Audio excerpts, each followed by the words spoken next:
ప్రపంచవ్యాప్తంగా గాంధీకి ముందు ఉన్నటువంటి ఏ రాజకీయ సామాజిక సిద్ధాంతమైనా సరే ఆయుధం ధరించడం, ఆయుధం ద్వారా లేదా హింస ద్వారా విజయం సాధించడం అనేది తప్పు కాదు అనే ఒక భావనలో ఉన్నారు.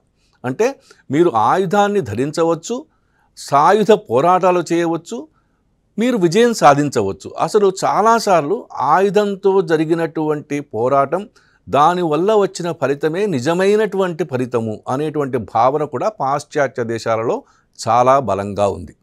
అలాగే పాశ్చాత్య దేశాలలో మ్యాకియవెల్లీ అనే ఒక రాజకీయ శాస్త్రవేత్త అధికారం సంపాదించడానికి ఏ మార్గమైనా ఎన్నుకోవచ్చు. ఎందుకంటే నీలో కనుక ఒక ఉదాత్తమైనటువంటి భావన ఉంటే ఆ భావనని నువ్వు ప్రయోగం చేసి సమాజంలో ప్రయోగం చేసి దాన్ని నిలబెట్టాలి, దాన్ని రుజువు చేయాలనే ప్రయత్నం నీలో ఉంటే అప్పుడు నువ్వు ఏ మార్గానైనా సరే అధికారంలోకి వచ్చి ఒకసారి అధికారంలోకి వచ్చాక నీకున్నటువంటి అధికార యంత్రాంగ బలంతో నీవు నీ ఆలోచనల్ని రియలైజ్ చేయవచ్చు. ఇది బేసిక్గా ప్రపంచవ్యాప్తంగా గాంధీ రావడానికి ముందు ప్రపంచంలో ఉన్నటువంటి బలమైన వాదన.